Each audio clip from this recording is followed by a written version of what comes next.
Bien, après avoir vu donc l'essor de l'Asie concernant le transport maritime international et puis le recul relatif de l'Europe et des États-Unis, évoquons un peu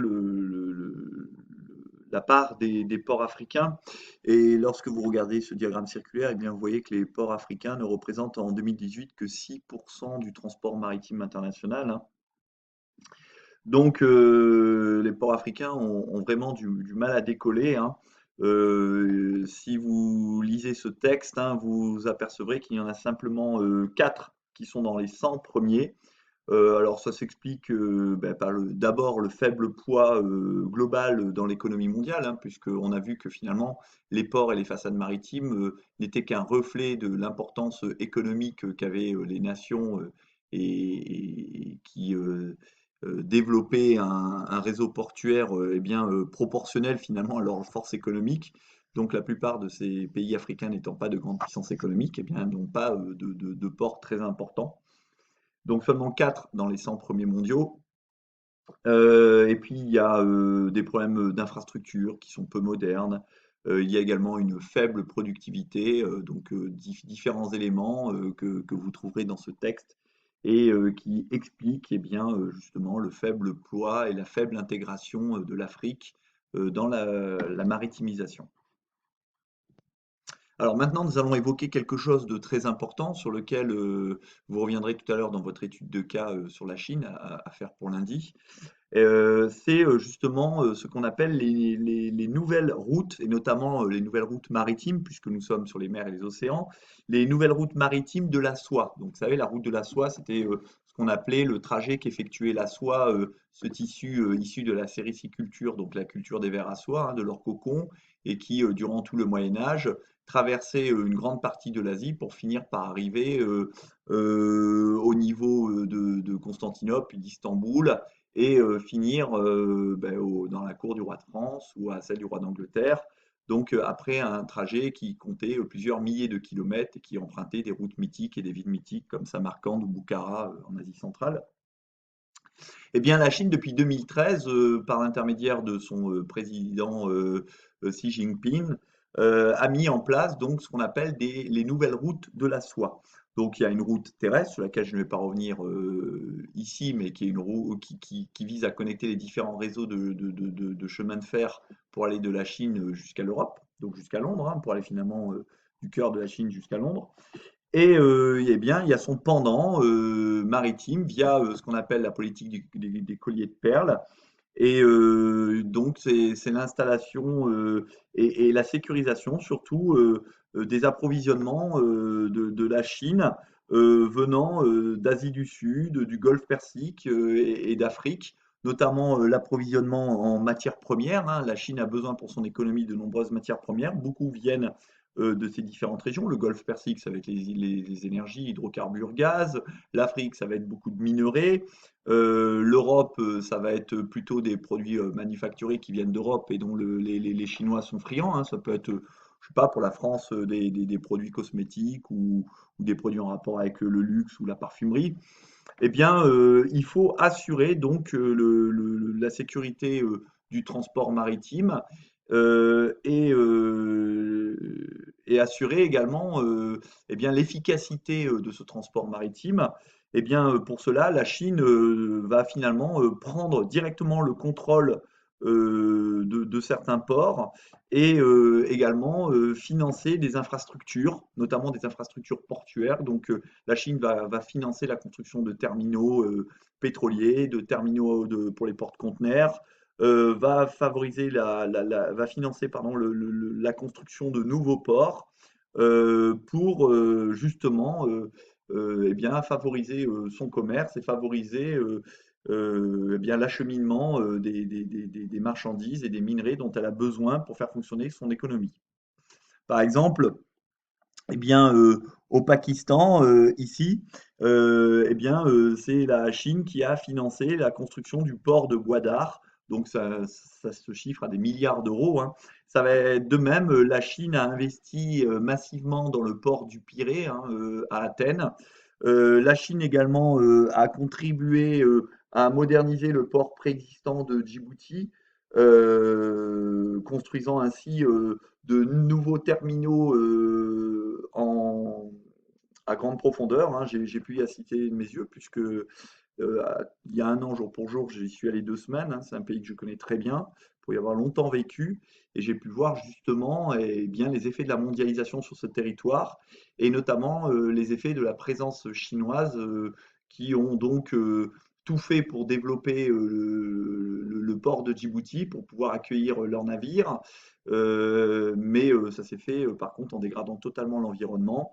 Et finalement, ça s'est fait aussi en étranglant le pays au point de vue de la dette, car la Chine prête facilement aux pays africains, hein. La Chine n'est pas très regardante sur le niveau démocratique des pays africains. Et par contre, en retour, eh bien, elle fixe des taux d'intérêt de remboursement très importants. Et souvent, les pays africains se retrouvent un peu étranglés par les remboursements de leurs dettes envers la Chine, et du coup sont obligés de lui ouvrir grand les portes de leur économie. Alors, pour la petite histoire, c'est intéressant parce que Djibouti, que vous avez donc ici, c'est le port qui sert également de débouché à l'Éthiopie et à sa capitale Addis Abeba, où sont installées de nombreuses entreprises chinoises, parce qu'on estime que l'Éthiopie est un bassin très important de main-d'œuvre bon marché. Et donc, de nombreuses entreprises chinoises sont installées en Éthiopie pour fabriquer des objets qu'elles réexpédient ensuite en Europe. Et bon, l'Éthiopie n'a pas de façade maritime depuis que l'Érythrée a fait sécession en 1993. Et du coup, ben, les Chinois ont fait construire par leurs prisonniers, qu'ils ont fait venir directement de Chine, en plein désert, une route qui relie Djibouti à Addis Abeba et qui est empruntée nuit et jour par des myriades de poids lourds qui transportent des marchandises produites par les entreprises chinoises à Addis Abeba, exportées ensuite par le port chinois de Djibouti, et puis ensuite exportées soit en direction de l'Europe, soit en direction de la Chine. Donc ça vous montre comment finalement la Chine se développe, et vous y reviendrez encore une fois dans l'étude de cas. Donc, à côté de ces nouvelles routes maritimes de la soie, sont évoquées également des potentielles nouvelles routes, hein. On parle de nouveaux itinéraires, notamment dans les mondes arctiques, grâce, alors je mets des guillemets, hein, au réchauffement climatique, hein. Vous le savez, la banquise fond, et seraient potentiellement ouvertes de nouvelles routes, l'une qui longerait l'Amérique du Nord, qui passerait donc au nord du Canada, de l'Alaska, et qui permettrait donc de relier par exemple l'Europe au Pacifique, et l'autre qui longerait le nord de la Russie et qui permettrait de rejoindre l'Europe à l'Asie, et notamment donc à la façade de l'Asie de l'Est. Et ces deux nouvelles routes qui passeraient par l'Arctique permettraient d'économiser des milliers et des milliers de kilomètres, hein. Les navires chinois, par exemple, pour rejoindre l'Europe, ne seraient plus obligés de passer par le détroit de Malacca, puis par le canal de Suez. Ils pourraient directement passer par ici et donc économiser des milliers de kilomètres, donc des milliers de kilomètres. Ce sont autant de litres de carburant, de pétrole qui seront économisés. Donc évidemment, c'est un énorme intérêt pour, pour l'économie mondiale. Mais bon, pour l'instant, ça reste encore difficile, hein.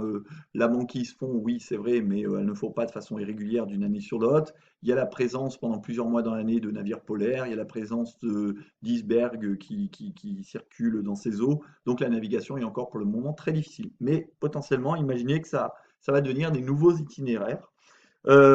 Également, parmi ces nouveaux itinéraires envisagés, eh bien, il y a le percement de nouveaux canaux qui sont envisagés. Rappelez-vous, dans l'étude de cas, on avait vu le canal de Kra en Thaïlande qui permettrait de raccourcir d'à peu près 1200 km le trajet des navires chinois envers l'Europe, et d'éviter aussi le fameux et surchargé détroit de Malacca.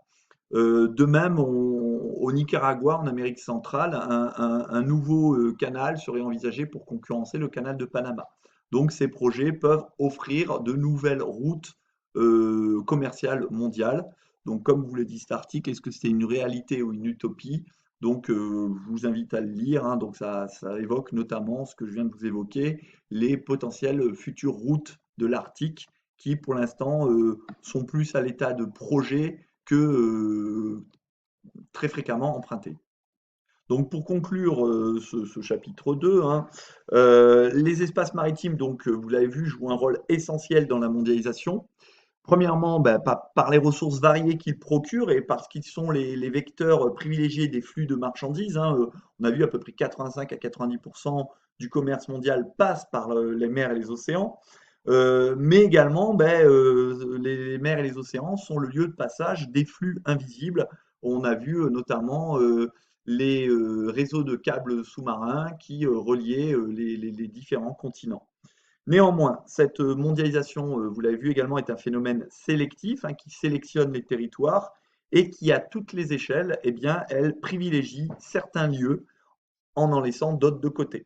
Donc, on sait que les territoires les plus mondialisés, eh bien, ce sont toujours les pôles de la triade, l'Amérique du Nord, Est, évidemment, l'Europe de l'Ouest et l'Asie de l'Est. Euh, ces mers et ces océans sont source d'enrichissement et de puissance, mais ils sont aussi parfois surexploités, hein, on a vu notamment dans le domaine des ressources halieutiques. Et les espaces maritimes, comme ils sont extrêmement riches et source de richesse et aussi de puissance, vous le verrez aussi dans l'étude de cas sur la Chine, ils sont donc extrêmement convoités et au carrefour d'enjeux multiples et notamment environnementaux. Mais ça, ce n'est pas forcément le souci principal de nombreux pays dans le monde. Bien, nous allons passer maintenant au chapitre 3 qui s'intitule Mer et océan entre appropriation, protection et liberté de circulation. Et nous allons réfléchir à la problématique suivante. Peut-on réguler l'appropriation et l'exploitation des espaces maritimes pour réduire les tensions géostratégiques et préserver l'environnement? Donc, en grand 1, mer et océan, au cœur d'enjeux géostratégiques, et grand A, une régulation par le droit international.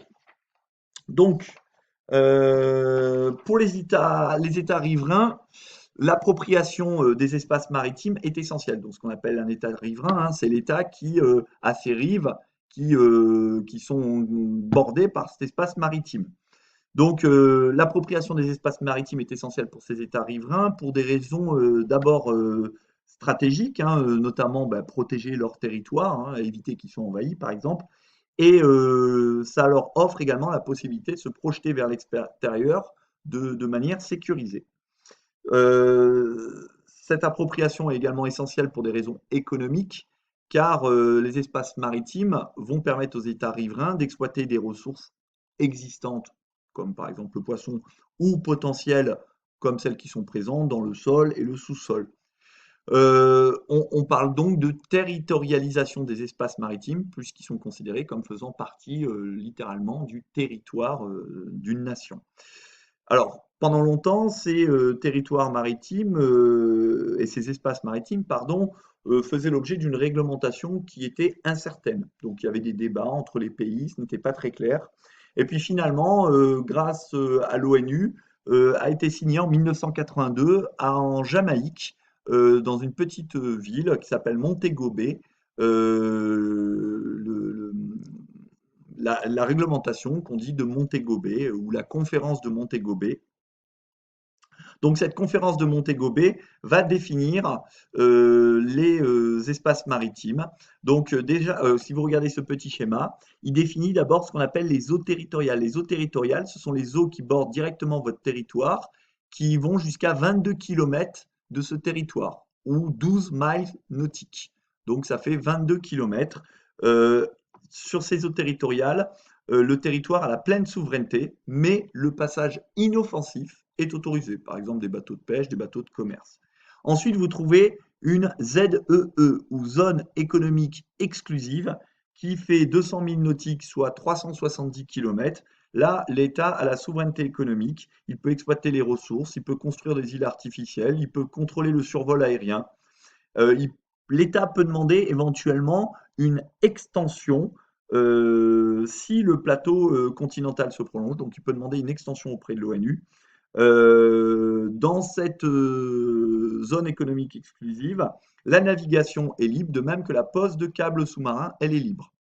Alors concernant l'extension, il y a de nombreuses demandes qui sont faites, hein, vous pouvez les voir sur cette carte, hein, ce sont les petites flèches qui partent, hein, qui montrent qu'il y a des demandes d'extension.